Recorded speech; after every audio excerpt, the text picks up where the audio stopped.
শারুস ক্রিয়েশনে স্বাগতম, যেখানে আমরা খুঁজে ফিরি আবেগ, ভালোবাসা আর জীবনের ছুঁয়ে যাওয়া গল্পগুলো।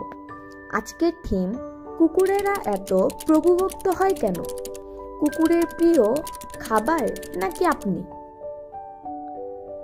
একটা প্রশ্ন আমরা অনেকেই করি, কুকুরেরা এত প্রভুভক্ত হয় কেন? তুমি কি কখনো ভেবে দেখেছো, তুমি কুকুরটার জন্য তার সবচেয়ে প্রিয় খাবার নাও, কিন্তু তবুও সে তোমাকে সবচেয়ে বেশি ভালোবাসে? মানুষের সঙ্গে কুকুরের সম্পর্ক হাজার বছরের পুরনো। প্রাচীনকাল থেকে শিকার, পাহারা কিংবা সঙ্গী, সব ক্ষেত্রেই কুকুর ছিল মানুষের ছায়াসঙ্গী।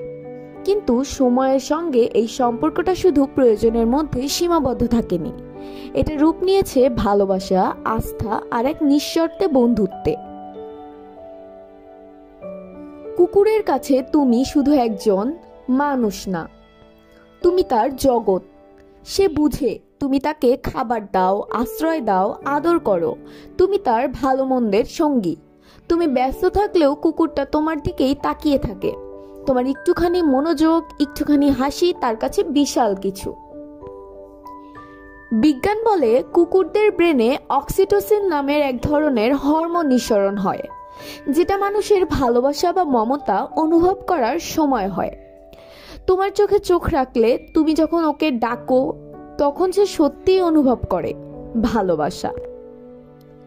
তুমি হয়তো ভাবো ওর সবচেয়ে প্রিয় জিনিসটা হবে হাড়, মাংস বা বিস্কুট, কিন্তু না, তোমার স্পর্শ, তোমার কণ্ঠ, তোমার অস্তিত্ব, এটাই তার জন্য সবচেয়ে প্রিয়।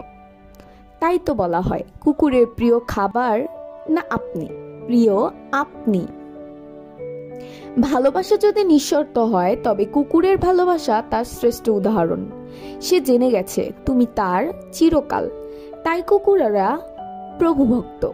তুমি তার প্রিয় খাবার না, তুমি তার প্রিয় তুমি। ভালোবাসা যদি নিঃস্বার্থ হয়, তাহলে সে ভালোবাসা এক কুকুরই নিঃস্বার্থভাবে দেখাতে পারে। আপনিও কি কোনো পোষা প্রাণীর এমন ভালোবাসার গল্প জানেন? কমেন্টে লিখে জানান। ভিডিওটি ভালো লাগলে শেয়ার করুন প্রিয়জনদের সঙ্গে। আর এমন মানবিক গল্প পেতে সাবস্ক্রাইব করুন শারুস ক্রিয়েশনে।